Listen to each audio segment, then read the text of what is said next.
Hi, my name is Josh, and I am an auto resto noob.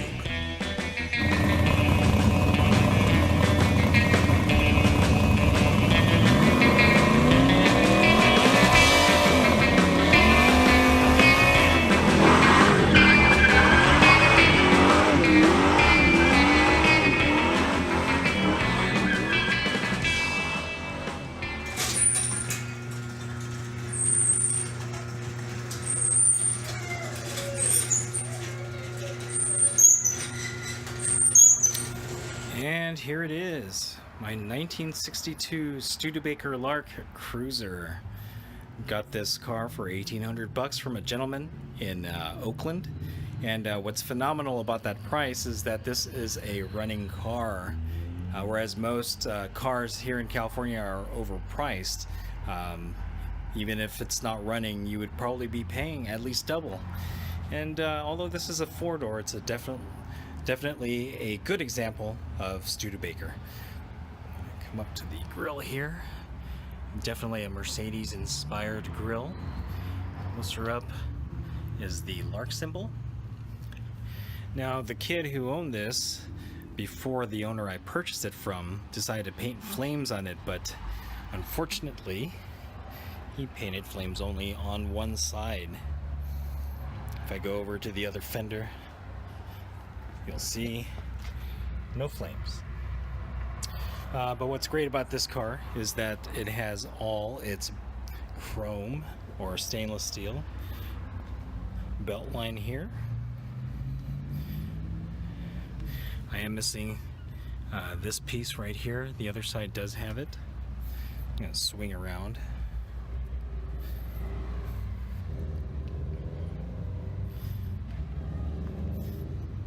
Definitely in great shape. You have this nice V8 symbol. Unfortunately, as with most of the badges on this car and the hood ornament, the kid who owned it before the owner I purchased it from decided to primer over the the V8 symbol as well as the Lark badges there on the fenders. Original wheels. The previous owner did buy some white walls for the car. And beautiful belt line. Here's that piece of trim that I'm missing on the other side. We'll have to definitely find a replacement for that. And an example of the badges being primered over. There's the hood ornament, also primered over. I'm sure there's a way for me to clean that off, but I don't want to damage the ornament and the badges and stuff like that.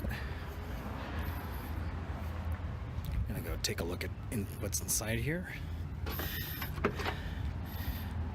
Definitely needs some work. I'm gonna have to source door panels. The rest of the car has its door panels, except for the driver's side.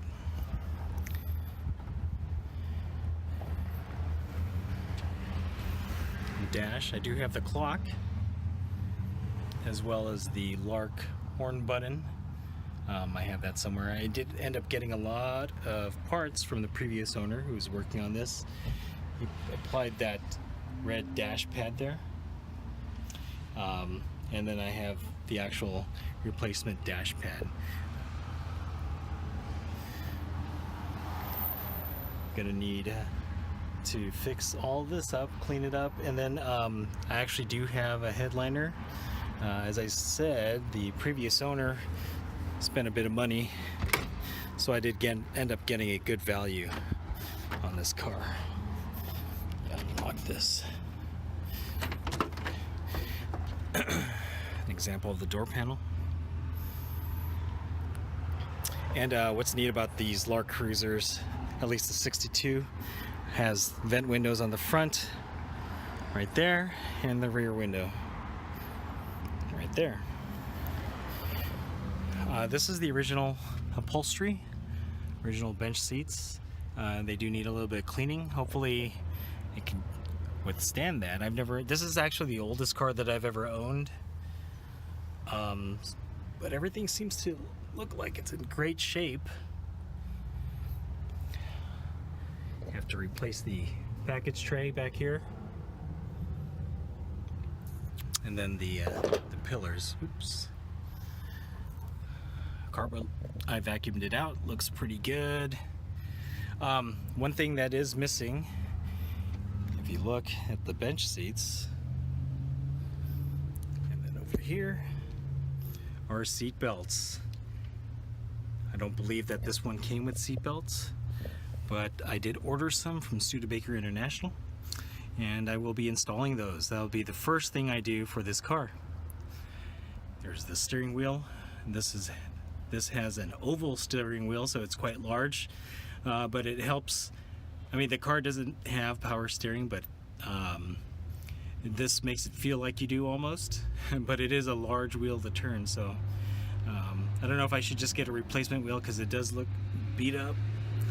But, you know, these are things that I'm going to consider.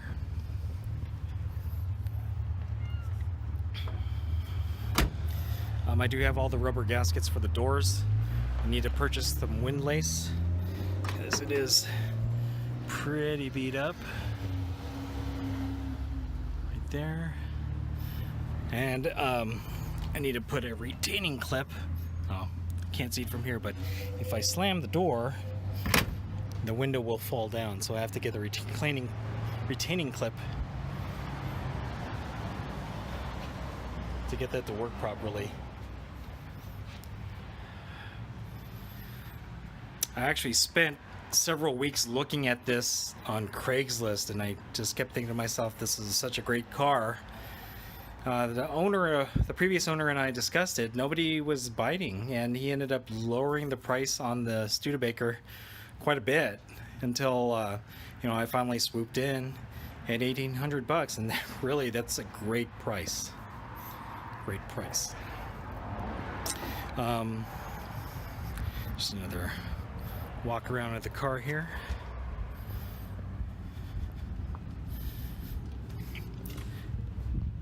Definitely have to get a trunk lock. Yep. And then I need to get the car, the doors rekeyed. I actually don't have any keys for the door locks. This is kind of neat right here. Kind of hides the door lock itself. Have that on both sides.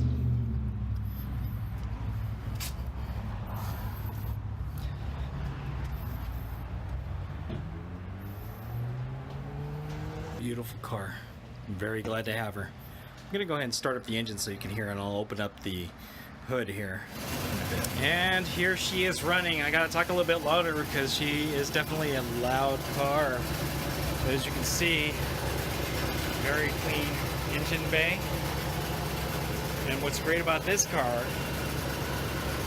is that she starts right up. You just gotta turn the key, just like any modern vehicle, and she starts right up, no problems. I did have a little bit of an issue after driving her down from Oakland to San Jose, where she just wouldn't turn over, but you know, it's been a while since I've driven an old car, and eventually figured it out. She is a 6-volt car with a generator. You can see it right there. That's definitely something that I'm looking to upgrade to an alternator and 12-volt system, but I'm going to drive her for a while because why wouldn't I? She looks great. She probably needs a tune. She's a little smoky. I can smell it. Oh yeah. So this car has mechanical brakes, no hydraulic brakes, so she's a lot of fun to stop. That's something definitely one has to get used to in terms of operating this vehicle. Original 259 cubic inch engine, yellow bell covers, that's Studebaker's color. There's the oil filler, and this old air filter cover. It's kind of neat. But definitely something that I'm going to upgrade. I've been driving her for a while. Definitely tune her. Eventually change from an alternator to a generator. yeah, and that's that. Hey everyone, I wanted to take the time to thank you for watching my video. If you enjoyed it, go ahead and click like and subscribe, and stay tuned for more videos from Auto Resto Noob.